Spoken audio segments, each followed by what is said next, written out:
SER Podcast.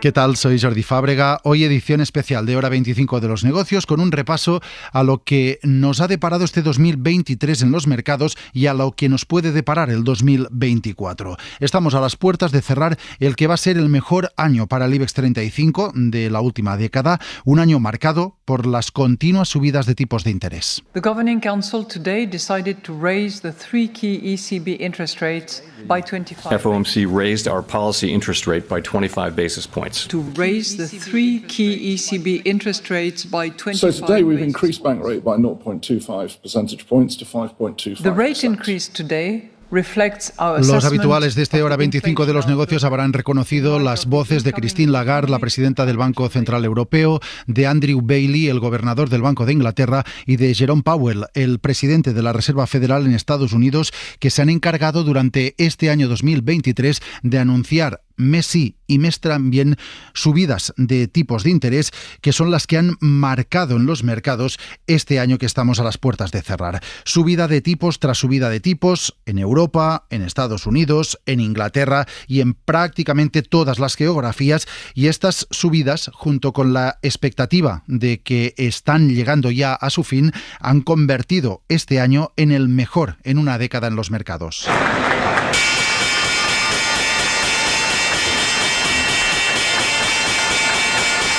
Un 23% ha subido a día de hoy el IBEX 35 desde que empezó este 2023.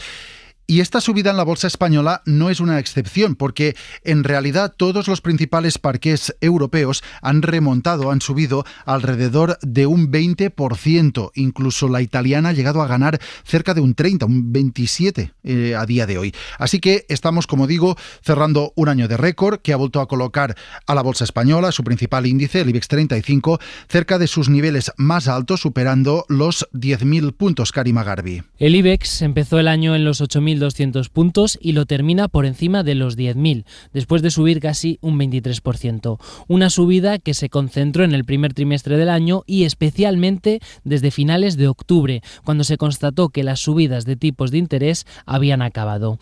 Con esta subida, el IBEX se acerca a sus niveles más altos en más de 5 años y se convierte en uno de los índices que más ha subido en Europa, por delante de la bolsa alemana, de la francesa, del Eurostoxx y solo superada por la bolsa italiana. Vamos a entrar en el desglose por sectores, por algunas empresas, y especialmente vamos a intentar buscar el escenario, la perspectiva que tenemos por delante de cara a las semanas que vienen y al 2024, al menos en cuanto a sus primeros meses. Lo haremos paso a paso y con la ayuda de Francisco Quintana, que es director de inversiones de ING. ¿Qué tal? Buenas noches. Hola, buenas noches, ¿qué tal? La primera pregunta es general y es obvia. Estábamos hablando de un 2023 que ha sido de récord. Después de un año tan bueno en los mercados, ¿es posible pensar que en 2024 continúa esta tendencia al alza? Es muy improbable. La macroeconomía nos dice que ahora, en los próximos meses, la primera mitad del año, nos tocaría una desaceleración que no hemos vivido, por lo menos no en su totalidad, en 2023, y por lo tanto los beneficios se estancarían, tocaría pagar un poco las cuentas del año pasado y es muy difícil que se repitan estas subidas. Por lo tanto, nos adentramos en un terreno, digamos, de corrección, de que todo esto que se ha ganado se pierda al menos en parte. No necesariamente corrección, tampoco hay motivos para eso si se materializa un aterrizaje suave de la economía. Podría ser que los beneficios de las empresas se quedaran planos y nos encontráramos con un año, digamos, inane, ¿no? En el que hay subidas o bajadas muy limitadas. No tiene necesariamente por qué haber una corrección, pero sin duda la sorpresa que fue 2023, que fue un año que empezamos con una visión muy negativa en el que creíamos que las economías, tanto en Estados Unidos como en Europa, se iban a desplomar por el impacto de la subida de tipos de interés, y sin embargo han sobrevivido bien y ya estamos viendo la luz al final del túnel. Esa sorpresa, junto a la inteligencia artificial, que ha hecho que el 2023 sea mucho mejor de lo esperado, ya no la tenemos encima de la mesa. Vamos ahora sí a entrar por sectores. Primero, uno de los más destacados en los últimos tiempos, que es el de la banca, es además uno de los sectores que en el caso del IBEX 35 más pesa, porque hay que recordar que de los 35 valores que componen el selectivo español hay 6 que son bancos y algunos de ellos están entre los que mayor capitalización tienen. Y este 2023 ha sido un buen año para la banca. Lo hemos visto cuando han presentado beneficios. Tenemos un beneficio récord en los primeros 9 meses del año. Es un beneficio de 8.143 millones de euros. Y hemos conseguido en 3 trimestres alcanzar lo que el año pasado nos costaba un año entero. CaixaBank ha cerrado los 9 primeros meses del año con una evolución muy positiva. El resultado atribuido alcanza los 3.659 millones. Beneficio neto del grupo de 1.028 millones de euros en los 9 primeros meses. Y el resultado atribuido de los 9 primeros meses del año es 2.110 millones de euros, un 61,9% superior al del año pasado. Quiero destacar la evolución del margen de intereses impulsado por el diferencial de la clientela. También mejoramos nuestra eficiencia de forma significativa, mientras los indicadores de calidad de crédito se mantienen casi estables. Pero también ha sido un buen año en general en bolsa. Los 6 bancos del IBEX han subido de media un 15% este año, pero entre ellos vemos grandes diferencias. Por ejemplo, BBVA se ha disparado un 46%, el Banco Santander ha subido un 35% y Sabadell ha ganado un 30%. Los tres aupados por las subidas de los tipos de interés que les han reportado beneficios multimillonarios. Esto en el lado de las ganancias, porque en el lado en el que se han quedado los rezagados están CaixaBank, que apenas sube un 2%, Bankinter, que pierde un 5%, y Unicaja, que en un año marcado por conflictos internos de gestión se deja más de un 12%. Tras estas subidas en la banca ha llegado el momento de pensar, Francisco Quintana, que como bajan los tipos o como se anuncia que van a bajar los beneficios del sector, no van a ser tan bollantes y por lo tanto su valoración en bolsa se puede estancar. Es probable que los beneficios que hemos visto en 2023, que vamos a ver, que conoceremos dentro de 3 meses, el resultado total para el año 2023, no se repitan. Si se materializa lo que todo el mundo espera, que son bajadas de tipos en algún momento a partir de la primavera o el verano del año que viene, va a resultar imposible para los bancos volver a generar esos beneficios en un entorno en el que el dinero que tienen sus depositantes, digamos, tiene un menor valor en el mercado y al mismo tiempo, por el impacto de la subida de tipos, van a tener menor demanda de hipotecas y de préstamos al consumo. Es decir, no tiene por qué ser un año catastrófico, pero es muy difícil que sea tan bueno como 2023. Entonces, sí, hemos tocado techo con toda probabilidad y veo cómo la banca se cae de las listas de sectores favoritos de muchas casas de inversión. ¿Cuál tendría que ser el sector favorito de estas nuevas semanas que empezamos a partir de 2024? ¿Cuál es el sector por el que apostar? Pues lo que veo, lo que nos enseñó 2023 es que basta con que hagamos una apuesta para que nos equivoquemos, porque fue una sorpresa para todo el mundo. Pero lo que veo es que permanecen en el listado los sectores más defensivos, en particular sectores como salud. Y también veo que permanecen sectores, digamos, que dependen del momento geopolítico, como es el sector de defensa. Está yendo bien y se espera que continúe yendo muy bien el año que viene. Tampoco no se cae el sector de, a pesar de que se han calmado un poco las expectativas, el sector de la inteligencia artificial, que se espera, por lo menos en sus empresas más consolidadas, que siga generando buenos beneficios. Pero en general el posicionamiento es sectores defensivos, digamos, nada de aventuras, ni ningún sector exótico, ni entrar en sectores particularmente caros, por lo menos en la primera mitad del año, mientras vemos cómo toma forma esa desaceleración que podría convertirse en una pequeña recesión.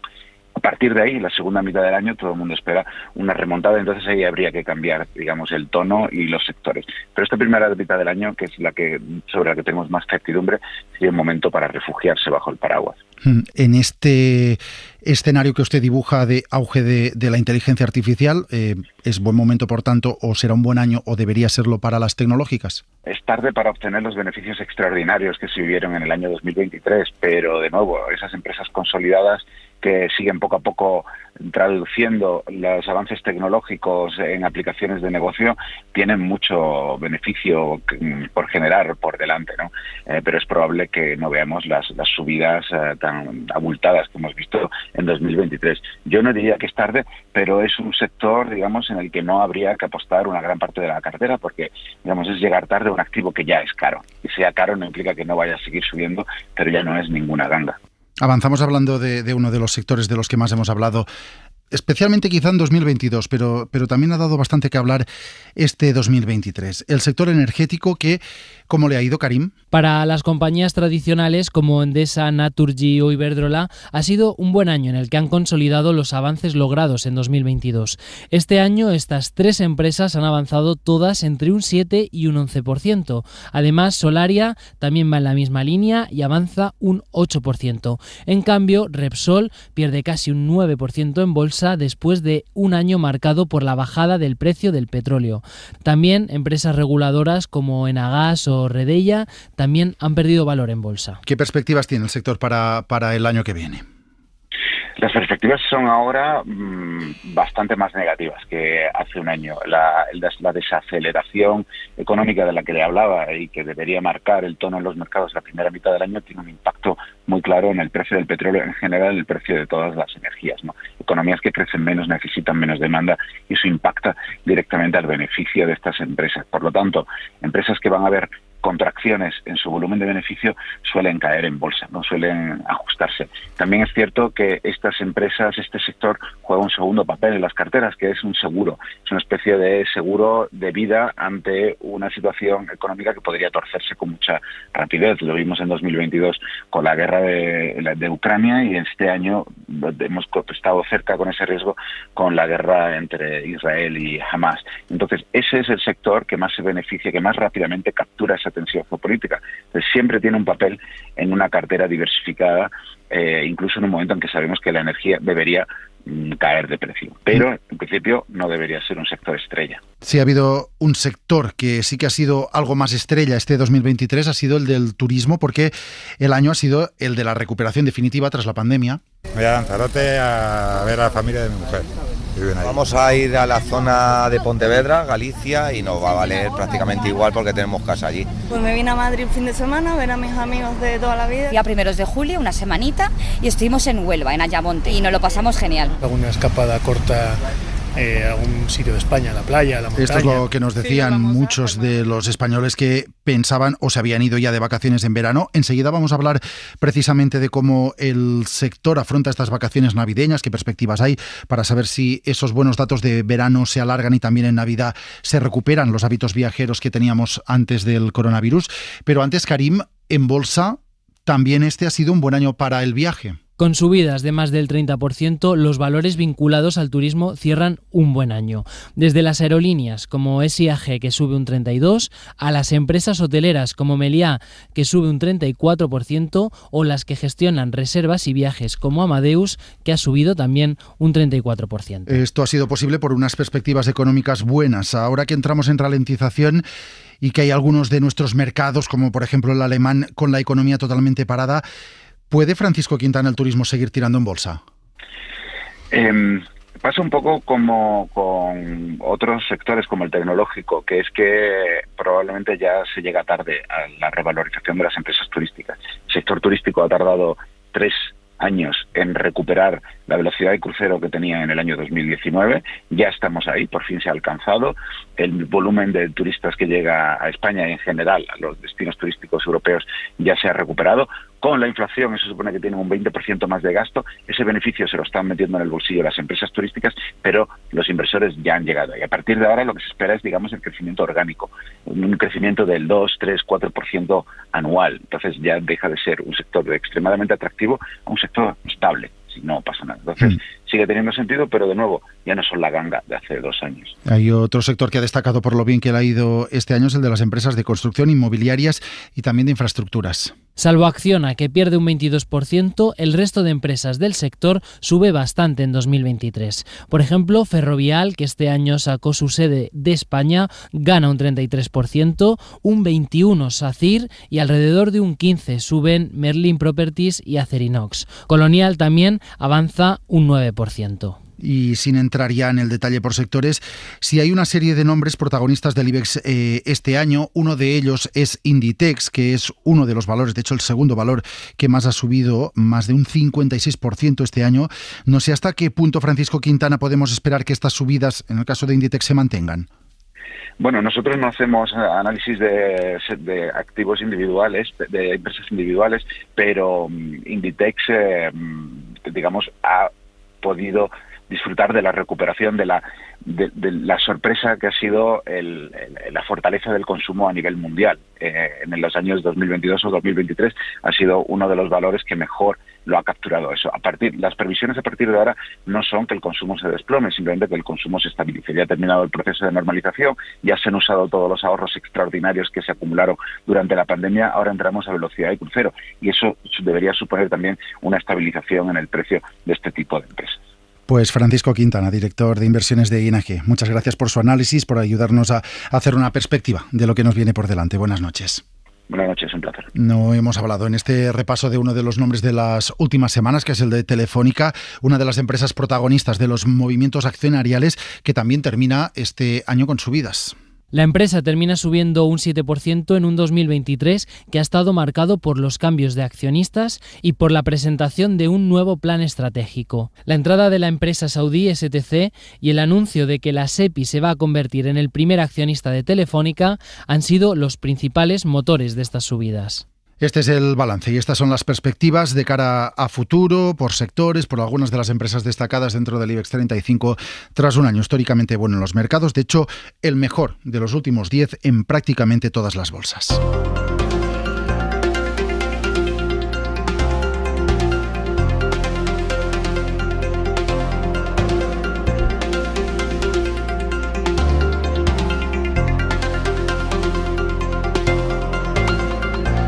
Y vamos a seguir en este Hora 25 de los negocios hablando de turismo, porque si hace unos minutos hablábamos del buen año turístico que ha sido este 2023, las perspectivas apuntan a que el broche va a ser también una campaña de Navidad también en números récords. Se han disparado las reservas, especialmente de viajes, al igual que pasó en verano, al igual que pasó también en el puente de diciembre, y las previsiones para esta campaña de invierno que empieza a lo largo de este mes de diciembre también van en esta misma dirección.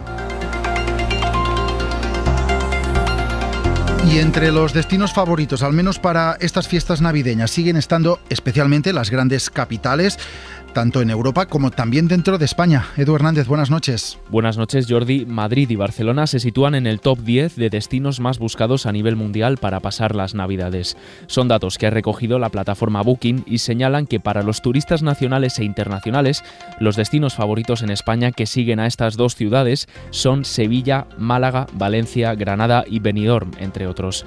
Dentro del grupo de turistas extranjeros, España mantiene la tendencia de todas las Navidades, porque los que más nos visitarán serán los ingleses, los alemanes y los franceses. Y entre toda esta vorágine navideña, los niños también viajan y tienen destinos bastante peculiares. Al menos eso es lo que Booking señala en una encuesta realizada a unos 5.000 niños de entre 6 y 11 años en Europa. Un 45% desearía ir a Laponia para ver a Papá Noel y sus ayudantes y un 36%, por ejemplo, prefiere viajar a París para subir a la Torre Eiffel.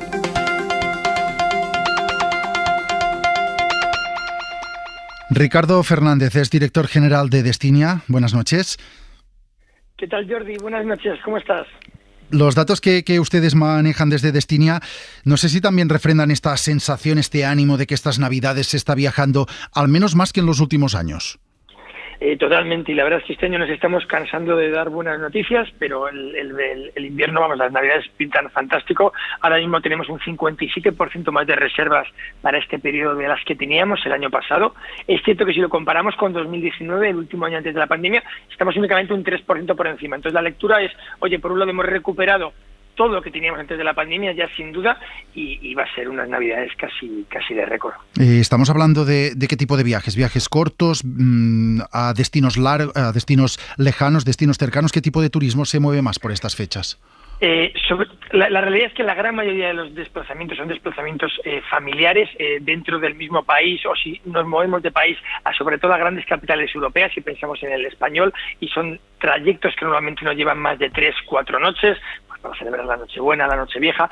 Sí que está aumentando y aumenta respecto al año pasado el número de españoles que viajen internacionalmente a destinos de más largo radio, que por ejemplo van a pasar las Navidades al Caribe, que es uno de los grandes destinos de este año, pero le ha afectado mucho también que algo que era muy sencillo para nosotros, que era ir en Navidades, por ejemplo, de vacaciones a un Marruecos, a muchos destinos en el norte de África, con todo el conflicto de Gaza, todo eso se ha parado y eso ha hecho que volvamos a mirar internamente y que nos quedemos más en casa. Viendo cómo vemos que los precios de prácticamente todo está subiendo, ¿hasta qué punto esto está afectando a la duración de los viajes, a los destinos que se eligen?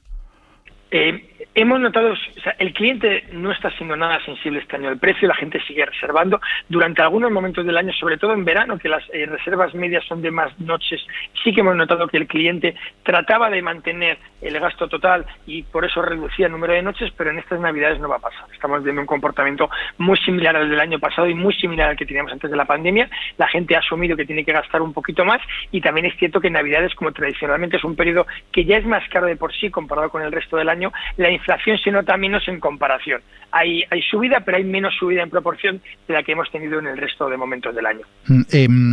Decíamos en verano que estábamos en verano récord, en el puente de diciembre otra vez. Ahora parece que en Navidades también, que estamos ya recuperando niveles por encima de los que teníamos en 2019 antes de la pandemia.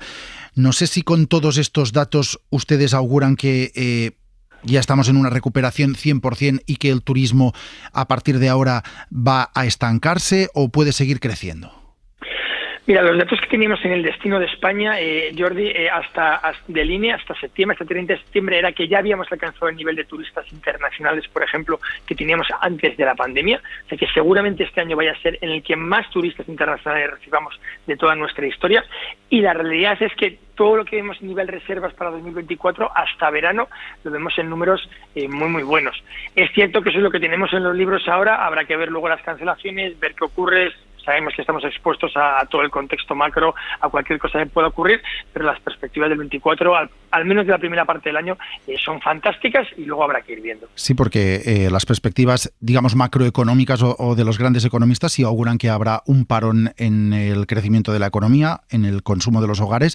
Esto ustedes de momento no lo ven reflejado en el ritmo de reservas. No lo estamos viendo y además ya lo habíamos escuchado y parecía que tenía sentido, ¿no? De oye, vamos a ver un aterrizaje suave, el consumo, esa bolsa de ahorros se está agotando. La realidad es que se está vendiendo más turismo que nunca y se está vendiendo más caro que nunca también. Ahí hay una parte del comportamiento del consumidor que está prefiriendo o priorizando el gasto en viajes respecto a otros gastos que eran más tradicionales en nuestra cesta de consumo, por ejemplo, la compra de un coche. El turismo, no sé si por la pandemia nos hace más felices en proporción de lo que nos hacía antes, y la verdad es que el cliente se está mostrando totalmente inelástico a los precios. Más allá de los precios, se hablaba mucho, sobre todo durante los primeros meses de la pandemia, que todo lo que estaba ocurriendo con el coronavirus iba a tener sí o sí un impacto en la forma de viajar, que iba a provocar un cambio en las costumbres de muchos de los turistas. ¿Esto se ha notado de alguna manera o estamos repitiendo los patrones que teníamos antes de 2020? La realidad, o sea, es que nos parecemos muchísimo al turista que había en 2019. Durante la pandemia sí que cambiamos nuestro comportamiento, priorizamos segundos y terceros destinos que no eran tan típicos, más rurales, más de estar al aire libre, hacíamos una reserva con un periodo de antelación mucho más corto, mucho más last minute todo, pero ahora nos parecemos mucho al turista de 2019. Lo único que sí que es cierto es que estamos mucho más acostumbrados a contratar un seguro, que estamos más acostumbrados a reservar en el último minuto que antes, y que es cierto que ahora tratamos de diversificar algo más los destinos y no ir siempre a los mismos sitios, sino que el hecho de que durante la pandemia nos hayamos abierto a visitar, por ejemplo, otros lugares en España, está haciendo que haya más repetición, que haya más empresas locales que estén ofreciendo servicio, y al final eso está haciendo que esté un poquito más diversificado ese movimiento dentro de los grandes destinos. Pues Ricardo Fernández, director general de Destinia, gracias por acompañarnos en Hora 25 de los Negocios. Muchas gracias, Jordi. Buenas noches. Confirmando, pues, que estas Navidades también se va a repetir este patrón de que se disparan los viajes, igual que vimos en verano, igual que hemos visto en todos los puentes de otoño, incluso en el del mes de diciembre. Eso lo dicen las perspectivas que tienen los empresarios del sector, lo dicen también los números, porque hemos conocido recientemente los de pernoctaciones hoteleras, las noches en hotel que se pagaron en el mes de noviembre, y estos datos del INE reflejan un incremento del 8% en las pernoctaciones en hoteles en el mes de noviembre. Más de 19 millones de pernoctaciones registraron los hoteles. Esto supone que se registraron 1,3 millones más que un año antes, y eso pese a que los precios se están disparando. De media, una noche de hotel en el mes de noviembre costó 105 euros en España. Para no perderte ningún episodio, síguenos en la aplicación o la web de la SER, Podium Podcast o tu plataforma de audio favorita.